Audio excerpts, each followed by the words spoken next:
If I was a young person in this time, I'll be frightened, I'll be worried. For the simple reason, a lot of people who are involved in youth work are frightened of young people.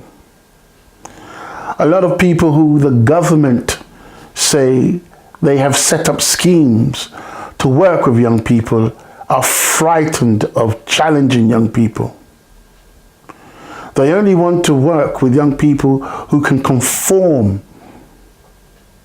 to the so-called norm, while failing to understand that those who do not conform, there's a reason why.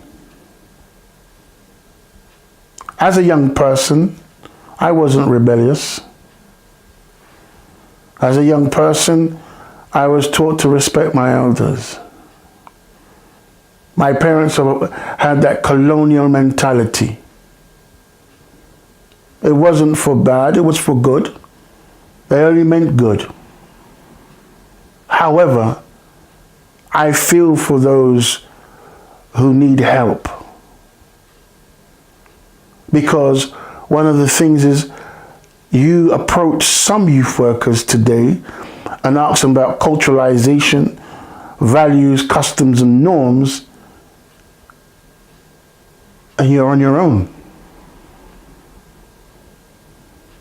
As a young person growing up in this country, I know more about English values, customs and norms, Irish values, customs and norms, Welsh and Scottish.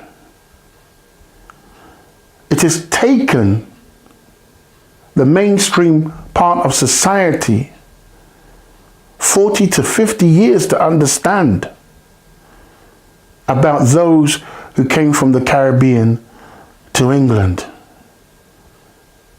And it was only in the last 15 years where you look back on the forms and you will see the word Black British.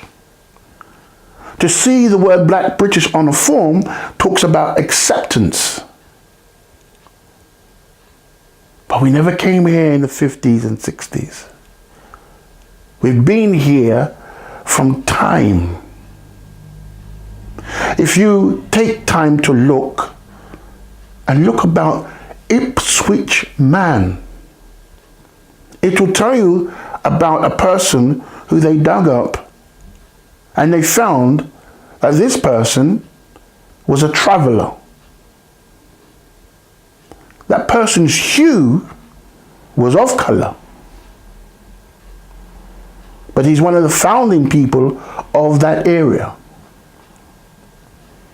But yet still, up until today, you talk about a black person, they will tell you, oh, they're Afro-Caribbean or West Indian. No understanding about Black British. So is that deliberate or a failure, a willful failure not to understand, not to want to understand? When there are problems, Afro-Caribbean, a lot of your so-called problems in this society are Black British. They adopted and assimilated the culture, values and norms of here. When you work and deal with their parents, you know that they are law-abiding citizens. Those things I feel for young people. Now you're asking me about if I was a young person in this time. I also know that where you have young people who need support and understanding, it's a postcode lottery. You've had many organizations set up in the past who are doing extremely good work, breaking all records, setting up foundations and processes where change was happening on a regular basis. And fundamental changes were taking place. But as usual, miraculously, they lose funding. Or the ethos is changed and it closes. And then they have the cheek to turn around and say children need role models.